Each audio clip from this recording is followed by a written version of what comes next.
Celeste Rivas Hernandez embodied the boundless spark of youth, a 15-year-old from Lake Elsinore, California, whose laughter echoed through hallways and whose ambitions painted her future in vibrant strokes. Daughter of Salvadoran immigrants, she was the first-generation beacon of her family's hopes, navigating the complexities of adolescence with a resilience born of cultural bridges and quiet determination. At Lakeland Village Middle School, Celeste shone as a stellar student, her report cards a testament to diligence, while classmates remembered her as the effervescent soul who turned lunch breaks into impromptu adventures. She dreamed big, crooning melodies on stages yet unbuilt, strutting runways with poise, or shaping young minds as a teacher. These aspirations weren't idle fancies. They were threads in the fabric of a girl who balanced homework with helping at home, her bilingual chatter filling evenings with stories of schoolyard triumphs and weekend soccer games. Yet, beneath this portrait of promise lurked shadows, secrets Celeste guarded fiercely, hints of turmoil that would unravel into unimaginable tragedy. Her penchant for running away was the first fracture in the facade, a pattern that began in earnest during 2024 when she was just 13. The initial disappearance struck on Valentine's Day, a holiday of hearts that twisted into heartbreak for her parents, Maria and Carlos, who scoured neighborhoods under February's chill, posters fluttering like fallen petals. Celeste returned after 48 harrowing hours, explanations vague, a need for space, a crush gone awry, but the relief was fleeting. March 19th brought round two, this time stretching longer, her phone silent as search parties combed parks and bus depots. Again she resurfaced, tear-streaked but intact, attributing it to peer pressures and the suffocating weight of expectations. By April 5th, the third vanishing felt ominous. At 13 she slipped away without a trace, her bedroom untouched save for a missing backpack. The family held vigil, hearts pounding through sleepless nights until a May whisper, a text from an unknown number, confirmed she was okay, but offered no coordinates, no comfort. These episodes, pieced together post facto, revealed a teen adrift, perhaps ensnared by online entanglements or the allure of independence too soon grasped.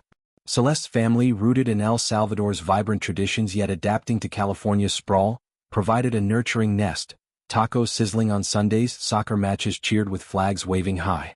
Maria, a seamstress with calloused hands and endless encouragement, instilled values of perseverance. Carlos, a landscaper whose days bent under sun and soil, taught the dignity of labor. Siblings, two younger brothers, adored her, her room a hub for pillow forts and whispered secrets.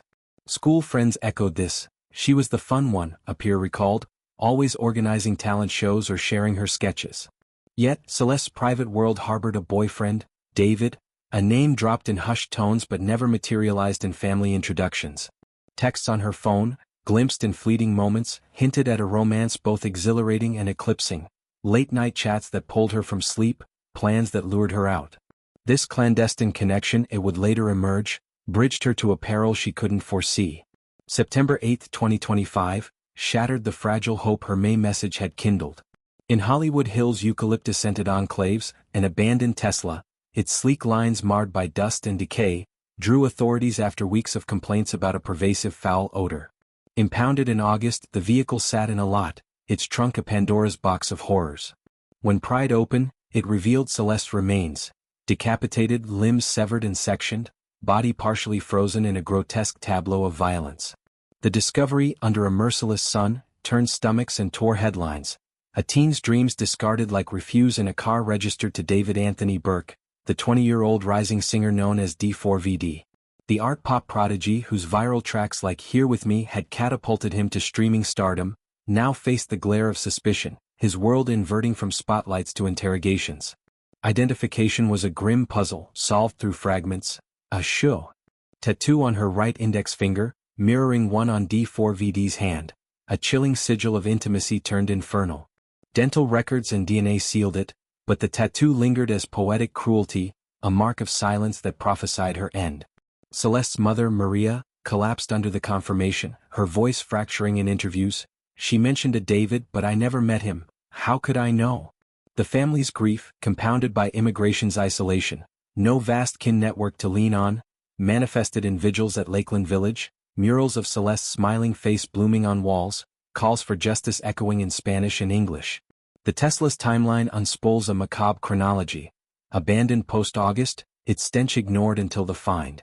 d4vd, cooperative at first, permitted searches of his Hollywood Hills home, a modern area of glass and guitars, yielding no smoking gun but volumes of questions. His 2022 song Romantic Homicide, re-released in 2024 to acclaim, now haunts with prescience. In the back of my mind, I killed you / and I didn't even regret it. Fans recoil, once dance-alongs now dirges, lyrics recast as confessions. Was it art imitating life or life aping art? D4vd cancelled his tour abruptly, socials gone dark, a retreat that screams evasion. On November 18, 2025, authorities named him suspect per reports, but no cuffs clicked. Investigations gears grind on, forensics tracing the dismemberment's method, saws? Chemicals for preservation? Timeline pinning the act to summer swelter. Celeste's story transcends stats, a statistic in America's runaway epidemic, where 1 in 7 teens flee home, many into predators' snares. Her Salvadoran roots add layers. Cultural stigma around mental health, online dangers amplified for bilingual youth bridging worlds. Friends recall her final days at school, excited about a talent show entry, a song she penned about distant horizons, oblivious to the abyss. The case spotlights gaps, better tracking for runaways, scrutiny of artists' entourages, the dark web of fan idol crossovers. As D4vd's silence stretches, Celeste's family clings to memories, her quinceañera dreams deferred, her voice a ghost in family albums. Her end, brutal and baffling, demands more than headlines. It cries for systemic salve, ensuring no other dreamer dissolves into darkness. In Lake Elsinore's quiet streets, her